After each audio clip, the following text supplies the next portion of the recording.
नमस्कार, सीएनबीसी आवाज Motilal Oswal live studio में आप सभी का स्वागत है। आप देख रहे हैं ट्रेडर्स हॉटलाइन। मैं हूं आपके साथ श्रेया ठाकुर, मेरे साथ मौजूद है मेरी सहयोगी कंचन नौटियाल और आज के मेहमान मार्केट एक्सपर्ट manasjaiswal.com के मानस जायसवाल जी, जो अगले आधे घंटे आपके सवालों के जवाब देंगे। साथ ही इस मार्केट में करना क्या है वो भी समझेंगे। और लेकर आइए निफ्टी स्क्रीन पर, आंखें तरस गई थी ऐसी रैली देखने के लिए। 400 अंकों की तेजी आज निफ्टी में देखने को मिल रही, 0.25% अप है हम। 23,310 के लेवल पर निफ्टी कारोबार कर रहा है डेज हाई के आसपास। बैंक निफ्टी लिख रहा है 1100 अंकों की तेजी यहाँ पर भी है। प्राइवेट बैंक्स, पीएसयू बैंक्स भी साथ दे रहे हैं।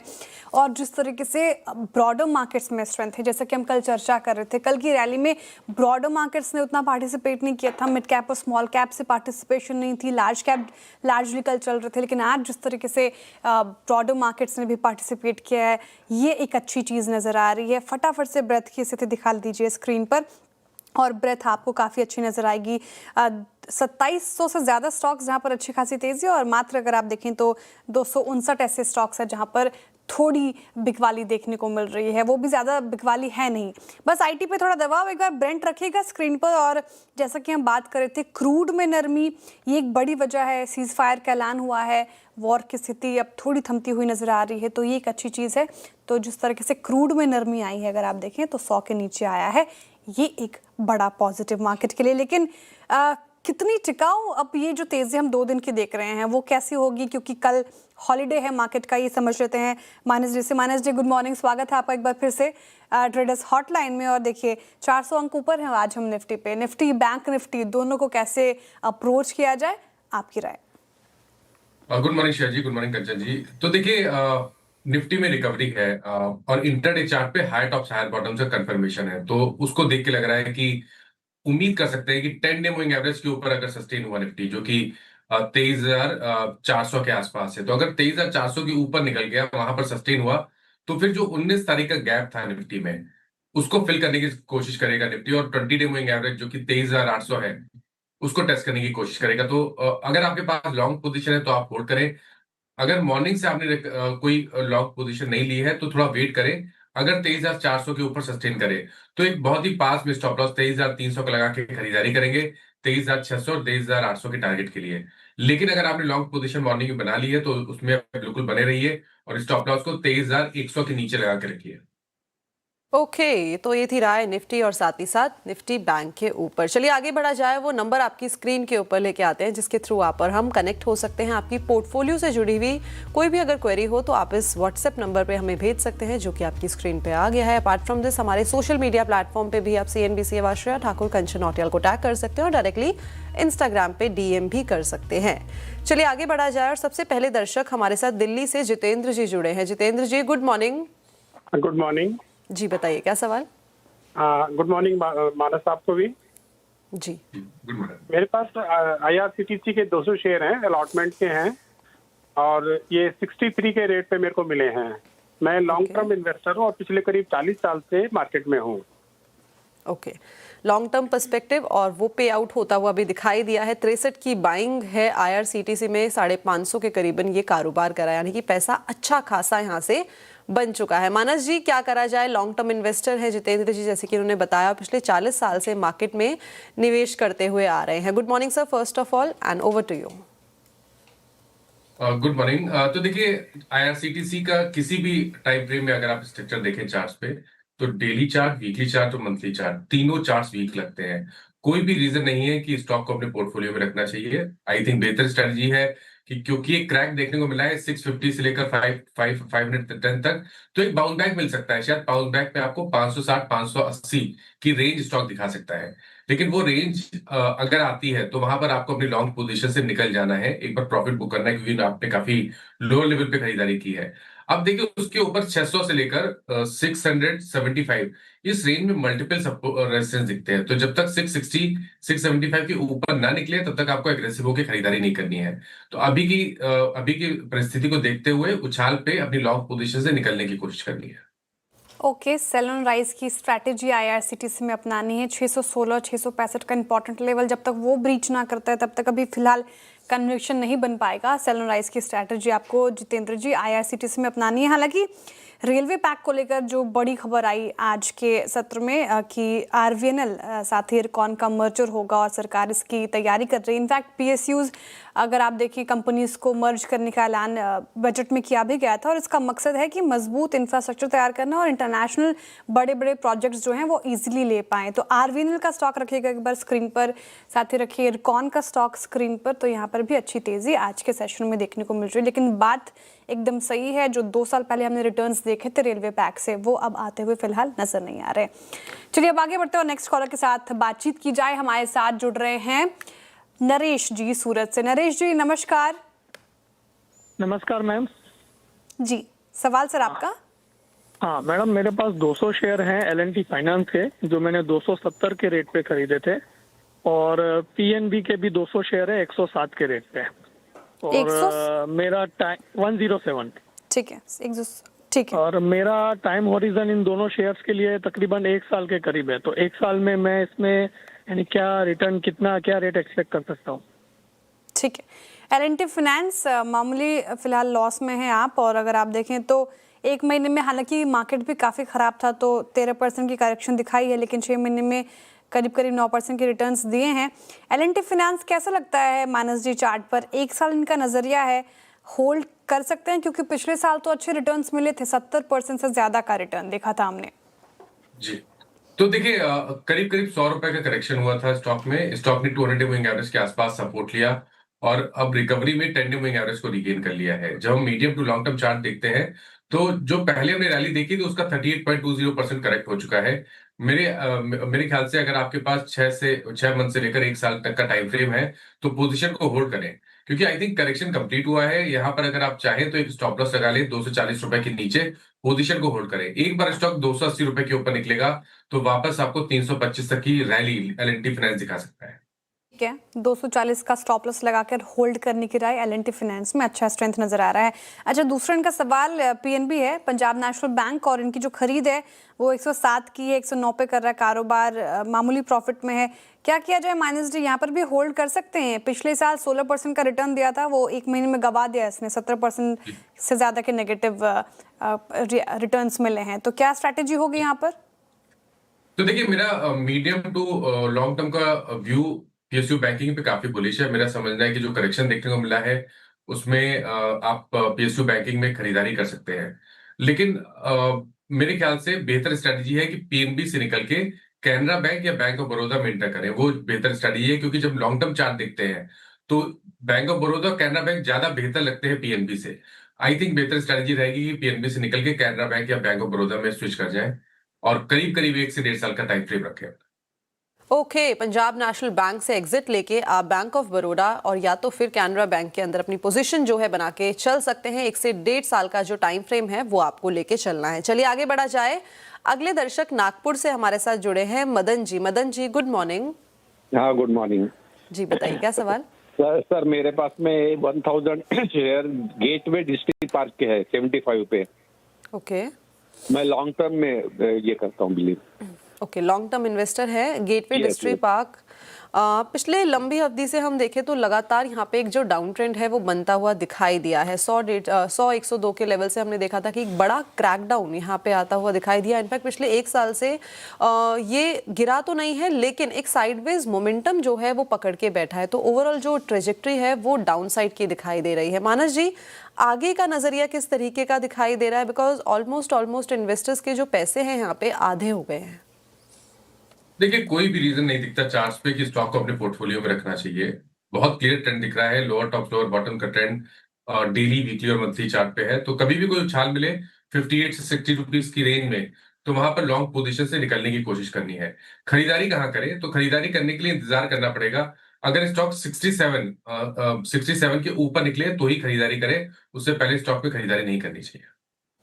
ठीक है, तो अभी फिलहाल ये लेवल आप वॉच कीजिए, वो ब्रीच करे तभी खरीदारी की राय है। अभी फिलहाल कोई स्ट्रैटेजी नहीं है, इस पर अवॉइड ही है, सेल एंड राइज की स्ट्रैटेजी अपनाएं अभी फिलहाल। अगले कॉलर की तरफ चलते हैं, हमारे साथ जुड़ रहे हैं अब अजीत जी पुणे से। अजीत जी नमस्कार, गुड मॉर्निंग। अजीत जी क्या आप मुझे सुन पा रहे हैं?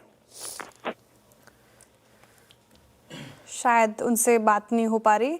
कोई बात नहीं, उनका सवाल मेरे पास है, वो पूछ लेती हूँ। HDFC बैंक पर है उनका सवाल, और इनकी जो खरीद है वो 900 की है, तो 700 के करीब करीब कारोबार करता हुआ नजर आएगा HDFC बैंक, 782 के करीब करीब, तो 118 रुपये प्रति शेयर का लॉस हो रहा है। अब इनका नज़रिया नहीं पता मुझे, HDFC बैंक लॉन्ग टर्म के लिए होल्ड करना चाह रहे हैं या शॉर्ट टर्म है नज़रिया, लेकिन दिक्कतें तो रही है मानस जी HDFC बैंक में, और जिस तरीके से हमने रेजिग्नेशन देखा चेयरमैन का, उसके बाद टर्मिनेशन ऑफ 3 दिग्गजों का जो अच्छे लेवल्स पर कारोबार कर रहे थे, तो उसके बाद HDFC बैंक एक तरफा टूटा।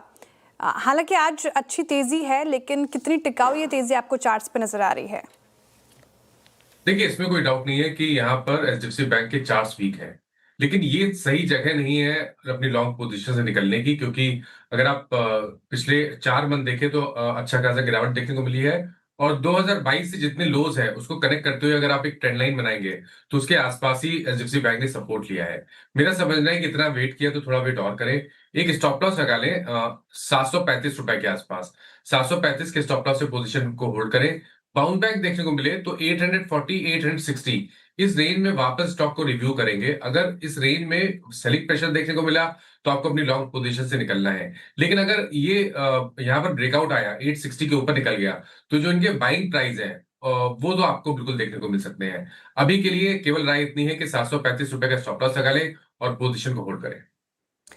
ठीक है, अभी लॉन्ग पोजीशन से निकलने की सलाह नहीं है, तो ये स्ट्रैटेजी अपनानी है, लेकिन दिक्कतें तो रही है उनकी रेजिग्नेशन के बाद, अतानु चक्रवर्ती के रेजिग्नेशन के बाद HDFC ने 3 सीनियर एग्जीक्यूटिव को भी निकाला था, तो ये चीज़ें थोड़ी अभी फिलहाल नेगेटिव है, लेकिन होल्ड करने की राय HDFC बैंक पर।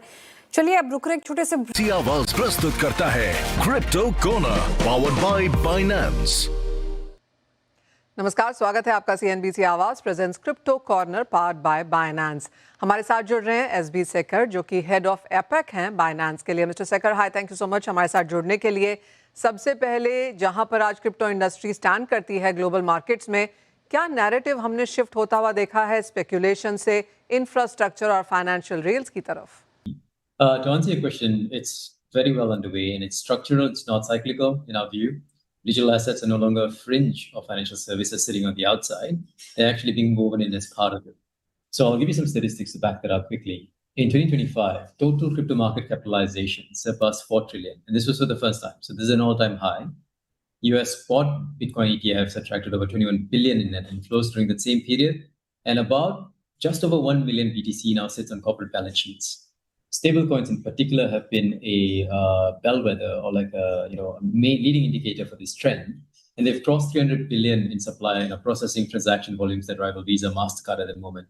These are not speculative or temporary metrics; they are at this point infrastructure metrics. Asia की अगर बात की जाए मिस्टर सेकर, तो ये बहुत जल्द यहाँ पर सेंटर ऑफ ग्रेविटी बनता हुआ नजर आया है क्रिप्टो इनोवेशन के लिहाज से। आप क्या कहेंगे, ऐसा क्यों हो रहा है?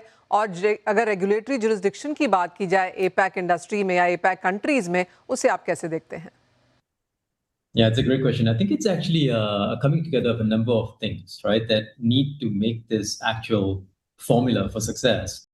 The first is, as you mentioned, is regulatory clarity. So a whole number of large APAC markets have moved very decisively into formal and full-on licensing frameworks. So away from the spectrum of AML-only registrations or very minimal registration requirements to a full licensing framework. So Hong Kong Stablecoin Ordinance, which came into effect last year, established a mandatory licensing regime for fiat reference stablecoin issuers. And if you recall, this is on the back of the historical VATP guidelines that existed for exchanges, which is also maturing into the broker dealer model at the moment. So it's taking steps towards a full-fledged framework. Singapore has always had the Payment Services Act, but they've also now enforced the Financial Services Markets Act, Part 9 licensing framework for digital token service providers. And they've set a deliberately high compliance bar. So now they are moving into the phase of prioritizing quality over quantity, right? South Korea has taken big steps in terms of legalizing spot crypto ETFs in 2026. So they've moved away from their long-standing retail-only model to a institutional and global adoption model. And this comes on the back of other changes like opening up exchanges to institutional clients for the first time, actually probably mandatorily requiring corporates to have as a part of their balance sheet crypto holdings, and also looking into the one exchange, one bank account model, right? India, Japan, sorry, for example, has a similar trend where they're moving away from a tax structure that was penalizing crypto almost relative to other traditional financial instrument markets, and bringing that down to a flat 20% tax consistent with securities, and taking actions again to open up to institutional adoption as well. So, India, which leads APAC consistently over the last couple of years in terms of digital asset adoption, and which has a relatively uniform adoption countrywide and has a very strong digital infrastructure, as you know, is also making the moves, I think, gradually from that sort of a model, a registration-only model, to looking into what would, for example, stablecoins mean for India in the long run, right? So this is one element of it, which is the regulatory framework is maturing at scale. And then you also have the population, the dynamism, the mobile penetration, and the disposable incomes rising, which together, I think, is a perfect cauldron for moving beyond, experimentation towards large-scale adoption. So I think that's the reason why you're seeing, Binance has 20+ jurisdictions globally where we have licenses. 2025 की अगर बात की जाए तो हमने देखा कि सिर्फ क्रिप्टो एंथुजियास्ट और रिटेल ही नहीं, इंस्टीट्यूशंस, कॉर्पोरेट्स ने भी यहाँ पर क्रिप्टो एज अ मार्केट में एंटर किया है। क्या लगता है आपको आगे जाकर टोकनाइजेशन और ब्लॉकचेन इंफ्रा की बात की जाए तो फाइनेंस में ये कितना बड़ा रोल प्ले कर सकते हैं? Yeah, so let me talk a bit about the institutional adoption first, and then I'll pivot to real-world asset tokenization, which I think is the core of your question. So institutional participation is increasing globally, right? And it's starting to drive crypto markets and how crypto is accessed, allocated, used, traded, and held. So we see this shift directly at Binance, and institutional trading volume on our platform has increased 21% year on year in 2025, and OTC trading surged 210%. Right. So what we've done in response, or actually in anticipation of this, is we've built a full institutional product suite, tri-party banking, Binance Wealth, managed fund accounts, crypto as a service, which is basically us building infrastructure for other financial institutions to offer wallet and liquidity infrastructure to their end users, and Binance Prestige, right? Each one is designed around how sophisticated capital actually gets allocated. Now, beyond our own infrastructure, the broader institutional entry is very well evidenced at this point. Digital asset treasury companies, there are 195 of them at this point that hold over 1 million Bitcoin each, right? And companies have also broadened beyond Bitcoin. Almost 70 entities now hold a total of 6.81 million ETH, which is about 20 billion USD on their balance sheets. Asset management giants like BlackRock, Fidelity, Morgan Stanley have expanded their own crypto offerings. BlackRock's EBIT amassed 70 billion in assets in just under 1 year. Abu Dhabi Sovereign Wealth Fund holds about 500 million in Bitcoin. The Singapore Stock Exchange launched Bitcoin and Ethereum perpetual futures for institutional clients. So I can go on and on. What this is showing is that sovereign adoption, institutional adoption across the world is increasing on the institutional space. Now, what about tokenization and blockchain infrastructure in general, right? So tokenization, maybe early last year, the year before, when I was talking about it, it was a conceptual discussion. Right now, it's actually an execution-based discussion, and Binance is actively a part of it. Real-world assets basically accelerate the convergence of traditional finance and blockchain, essentially, right? And it enhances efficiency, it enhances 24/7 availability, and it actually enhances access to asset classes which the normal retail user before this previously was unable to access because of the high buy-in rates or high buy-in thresholds, right? And so the interest in RWA for institutions and for retail lies in the ability of this technology to improve market efficiency and democratize accessibility. And this is beyond just classification, right? So the infrastructure that we're building here will allow us to access products from bonds, real estate, cross-border settlement, remittances, and basically in a nutshell, it's financial inclusion at scale. And we already support this. So at Binance, we already support tokenized money market funds, including BlackRock's BUIDL, which is basically a way of using eligible collateral that institutional clients have to be able to build on top of that and give them stable yield-bearing assets available for 24/7 settlement, which, as you know, doesn't exist in a lot of emerging markets at this point. So this kind of operational utility, simplicity, and permanent availability simply doesn't exist in traditional finance. And I think that's where real-world asset tokenization is starting to plug in. And that's why institutions are building to adopt it. So just to finish off, BUIDL, Apollo's tokenized loan portfolio, Hamilton Lane's tokenized infrastructure fund, all of these were previously accessible only to institutions and only under strict conditions. Now what's happening is they're being made available to retail users through these institutions at entry points as low as USD $500. CNBC आवाज प्रस्तुत करता है crypto corner, powered by Binance.